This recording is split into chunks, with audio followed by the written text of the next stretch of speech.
Welcome, welcome, welcome. We've made it to the year 2022. Y'all, we did it. We did it. We are here. So you guys, pardon me if I keep clearing my throat.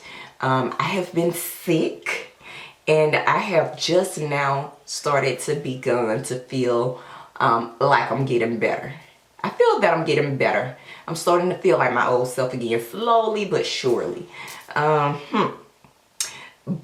I thought it was imperative that I get back in front of the camera because I wanted to share with you guys this month. This month it was important I get this video out this month about the products that I used in 2021 that was just thumbs down for me, and I do not plan on continuing to use them in 2022. Now, just because I may no longer like these products doesn't mean that these products don't work for you. But your girl ain't gonna continue on with them.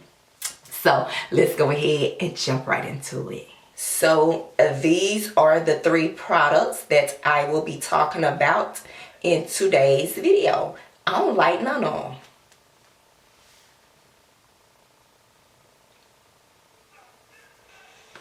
them. Okay, you guys, so you saw the products that we're going to discuss in today's video. I'm not going to waste a lot of time on these products. I'm just going to share with you why these products are a no-go for me. So without further ado, let's start with the first one. Miele, not sure how to pronounce it, Edge Gel. I am not feeling this product anymore, simply for the fact that it doesn't do what I need it to do, which is lay down.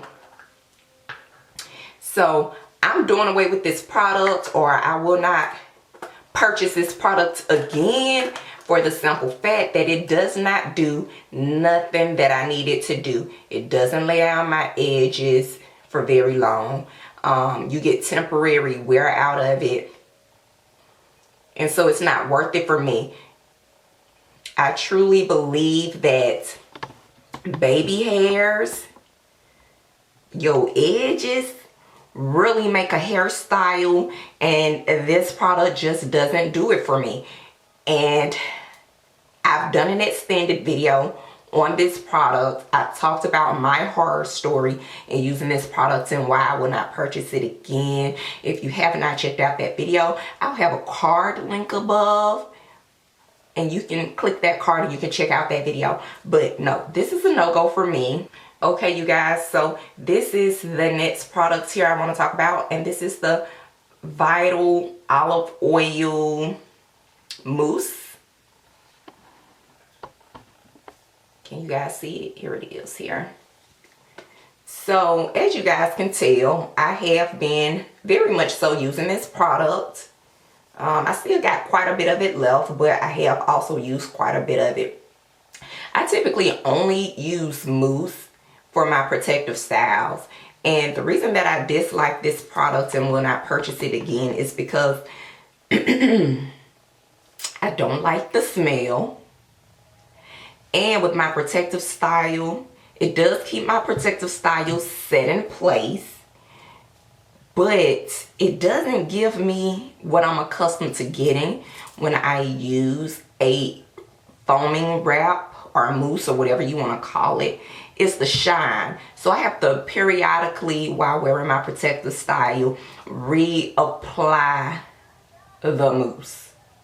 And so for that reason alone, I really don't like it. This was a rush purchase because I was just in such need of mousse after doing a protective style. I can't honestly say that it moisturizes my hair underneath.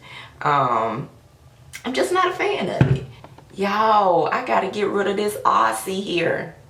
This is the Miracle Moist Shampoo from Aussie. Y'all, I typically don't buy these types of shampoos very often. I normally go with the shampoos that are more tailored towards natural hair. And this shampoo has truly reminded me that I need to go back to that, because my hair isn't getting what it needs by using Aussie. So what I've noticed from using this particular shampoo is that it just dries my scalp.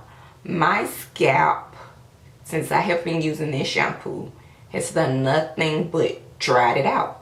My scalp has been extremely itchy. You guys can't tell now because I applied some of my Jamaican black castor oil to moisturize my scalp.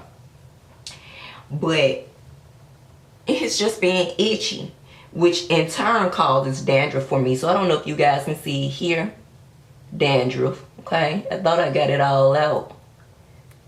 See that? Just dandruff. Dandruff, since I've been using this shampoo, gets caked up in my protective style, the install there. And see that there? I don't like all that white stuff that one can see.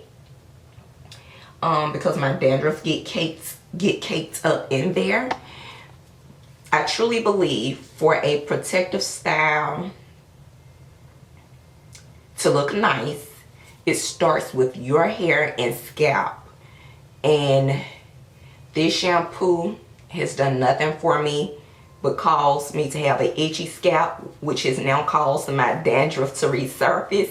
I had not suffered with the dandruff in years up until this point of switching over, trying these shampoos that just don't do it for my head. I know for some of you guys, these products probably work great for you. For each of these products, the price point was awesome. I cannot even tell you no story. It was affordable for all three of these products. But sometimes affordability doesn't necessarily mean that you're going to get what you need. Sometimes you have to pay just that extra $1 or $2 in order to get products that will truly be beneficial for your hair. Guys, that concludes today's video. Let me know down in the comment section, what products did you have to get rid of? What products are you not bringing with you in the year 2022? If there's any products that you suggest that I should use, let me know down in the comment section below, because I may just very well do a video of that product. Anyway, you guys, that concludes today's video. I'll see you tulips in the next one. Smooches.